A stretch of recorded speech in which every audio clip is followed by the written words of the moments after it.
Welcome to Marketing Monday. Welcome to Marketing Monday. But first, we open, as always, with some wins and fails in the past week of business and marketing. Starting with a major win for exactly 5 minutes to Twitter shareholders, because CEO of Twitter, Jack Dorsey, finally stepped down to take a role as Gandalf in Lord of the Rings. Literally one of the worst CEOs you could possibly imagine. If you guys don't know, Jack Dorsey, CEO of Twitter, was a quarter-time CEO. He spent 3/4 of his time being another CEO for Square, who owns Cash App. He is the most passive CEO ever. Finally, he quit today.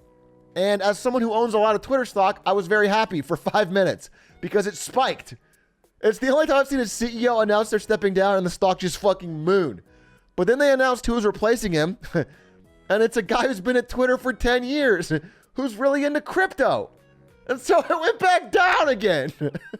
So I don't know. I thought they were really going to get something good. I was actually stoked. Look at this spike, dude. It popped off. You know, he's retiring off to the moon. And then it just went down again. They got a Twitter old head. Anyway, we'll do a fail next. That was a win. I'm going to do a fail. I am going to do a fail actually to every other company than Roblox. Every gaming company that's not Roblox, because Roblox finally, and again, I don't compliment Roblox on much, and sued someone who was being a consistent asshole. Okay? What I want to, I mean, this could also be a dangerous precedent, but I'm going to give him a dub for this because I looked at what this guy did. This guy kept making accounts, kept getting banned from Roblox, kept being an asshole, kept getting banned from, he made a map about Hitler. He uploaded a bunch of weird shit. He's a fucking psycho. He's a weird YouTuber. And he was just doing weird shit and making money. And so finally, instead of just banning him, they sued him. They sued him for $1.6 million. Now, you know, if this works, it could be bad. Because I don't want to get sued. What if I fucking yell at a guy in League of Legends? Are they going to sue me? He called a bomb threat to their conference. Yeah, they mentioned that in here. Yeah. He called a public terrorist threat to their conference. He uploaded a sex game to Roblox, used slurs. So we'll see. Anyway, that happened this week. Big news. In lighter news, but also equally a fail. It's fine. If you like the stock, you like the stock. I don't need to get too much into it. But I think people that are obsessed with Elon Musk and Tesla, it kind of weirds me out a little bit. In fails, somebody this week melted down a $58,000 Tesla to make a statue of Elon Musk. It doesn't even look like him. What a fucking waste. There's gotta be a better use for your cash. In wins, let's do a win. We did 2 fails in a row. We gotta get back to the good side. This is a big win. So if you guys know Marketing Monday, you may know that I put out one of my favorite Marketing Mondays ever, just a week ago. If you haven't seen it, please check it out. But I have to admit, right now on stream, I was wrong. I was so wrong. Blizzard's not dead. Blizzard's still innovating. Blizzard's still thriving. And there was a leak this week that proves that Blizzard has exactly what it takes to take back the crown. And that's why my win this week is Blizzard for reportedly making a secret Overwatch mobile game. This is what they needed. Finally, geniuses at Blizzard are making the right moves. This is what fans have been asking for ever since they first heard about Diablo Mobile. They've been saying, we have phones, Blizzard. Why don't you never know that we have phones? Secretly working on Overwatch mobile game. This will save Blizzard, thank God. Riot is quaking in their boots. Fuck, really? I don't even care about the sexual assault lawsuits anymore? Yeah. Who's going to remember that when they're playing Overwatch mobile? Oh, yeah, I was delighted to read that news. Thank God Blizzard's in good hands. And you know, it's so nice to hear, because I was worried that they were going to be even in more trouble after a leak came out this week that they were shredding documents related to their abuse investigation. Yeah, this came out, but who cares about this? Bro, Overwatch Mobile could be happening. Oh, interesting. I didn't even see this. Wait, this is another win. Hey, what do you do when your name, your brand name, is absolute dog shit? People just hate it on principle. What do you do? Well, there's one option. This is one option when people really don't like your shit. Anyway, that's one option. The other option is apparently just to fucking obscure it altogether. Nobody made this game. Here's the new Call of Duty Vanguard. We don't know where it came from. We don't know who made it. Yeah, anyway, so Blizzard having a tough time, but I'm sure there's more wins to be had.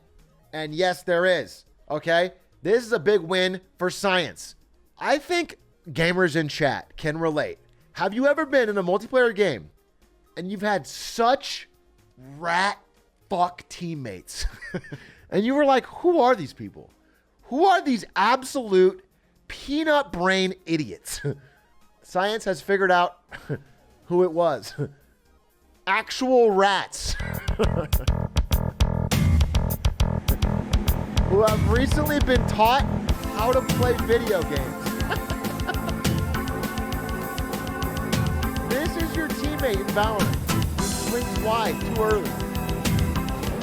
Unfortunately, this is our best hope against the robot uprising. In 5 years, when Tesla's self-driving cars go to war with the rest of us, rats with guns on exercise balls is the best we've got. That's the best our human scientists have come up with. You better pray for these little guys. A goddamn rat has a better gaming monitor than me. Shout outs to all the broke talk in chat, dude. You guys are literally on a worse setup than this rat. Anyway, that was a win this week. Thank God for scientists always pushing things forward in ways that we really do need. Okay. This fail is on Arcane. Last week, I talked about Arcane and said how great it was. I loved it. I thought it was an amazing show. It was very forward-looking, and it's paying massive dividends for Riot. All of their games are up. Every single one of their games, including Legends of Runeterra, TFT, League, every one of their games is player base up. TFT is seeing a massive spike, one of its biggest ever. So everything's doing well. And I would have given him a win. But unfortunately, when things do well in the gaming industry, it leads to copycats. And so now I am giving a fail to Arcane because I'm going to have to explain to an angry audience in a few years why I don't understand or like Kojima's new movie. Because Kojima just launched a new film, TV, and music division. And now there's going to be some fucking weird-ass Death Stranding style movie. And I'm going to get on stream and be like, you know, I know people like it. I'm just being real here. I didn't really get it. I didn't think it was that great. I thought it was a little odd. And then chat's going to madge like crazy, dude. You idiot! How do you understand the deep themes of this 6-hour epic? You didn't get Dune? I got Dune. There's nothing to get about... I'm not going to go into it. The Dune movie is a gigantic, boring preamble to what will probably be a good movie. The second Dune movie will be fire. The first Dune movie was like eating your vegetables first, dude. And, you know, part of the problem is I didn't watch it in fucking IMAX 9D, okay? That's what everyone tells me. I had to watch it on Stanz's TV, which, if you guys know, I don't want to hate on... I mean, I don't want to poor shame Stans, but his TV is a Nokia flip phone from 1998 that he set up on a stand next to an open trash bin burning fire. And it's not the world's greatest experience. And for sound, so he hooked that up to 2 different iPod shuffles, and then I have to plug my headphones into those. And so it was like I was using earbuds of... and then I have one more thing to talk about. I like to end the wins and fails with a more in-depth one. And this one, I really think my audience today, are you aware in my chat of an app called Klarna? Who here knows about Klarna? Okay. Well, there's Klarna, there's Affirm. Okay. There's Affirm. There's a number of these companies that are starting to pop up that are having massive success under a model that is being called BNPL, or buy now, pay later. By the way, if you don't know about Klarna, it may help you to understand if you want to trust them. Their front man is famed concert promoter A$AP Rocky. And apparently this type of payment system is extremely popular with Gen Z, millennials and Gen Z. And I would like to talk really quickly. This is my major fail of the week, and just say point blank, despite all the flowery language that these companies use, how they're empowering you, this is debt. It is actually worse and more expensive than credit cards. And everyone, if you look at the reasons people use these products, is because they are afraid of credit card debt. In fact, one of the main drivers of Klarna's audience is that 1/3 of millennial and Gen Z cite credit card debt as one of their biggest fears. That is more than the number of people in that age group that are afraid of war or death. They are more afraid of credit card debt than dying as a generation.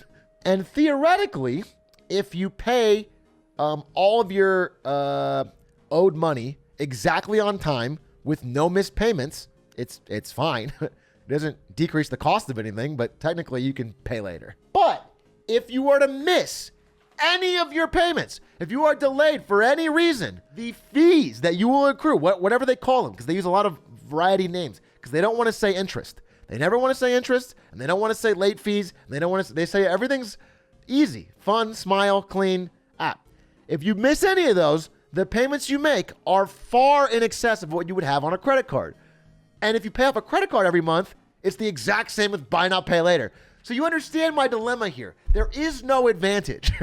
It's starting to have problems because people that are attracted to this system are now starting to miss some payments or fall into traps where they buy things more than they think they can afford, and their paycheck comes around, and then all of a sudden they are on the hook. They're on the hook for half their paycheck on Klarna payments. And it's a big problem. And so I just want to make sure that this branding does not fool you. These things are essentially debt on training wheels. Credit cards, they will give you as much money as possible and lock you into infinite lifelong debt. Klarna and these apps, if you start to miss payments, will cut you off. So it's debt on training wheels. You'll still have to pay exorbitant interest fees, and it'll be harder, but it's very hard to totally trash your life's future on Klarna. And realize that they're not really there to help you or make things easier, and often they lead you to spend more. Now, they do work. For example, if I was trying to sell my merch on Atrioc.biz, it would be smart of me to add a buy now, pay later option because it's been proven to almost double checkout sales. Literally double. If you add it, people buy way more than they would have. Because it just feels like you get none of the pain. Your brain is like, wait, no pain, all gain at the moment I click? That's amazing. You know, because people are psychologically susceptible, they are more likely to buy things that they cannot afford. So, okay. Anyway, that's it. We need our wins and fails. Now it's time for the main event. We're going to talk about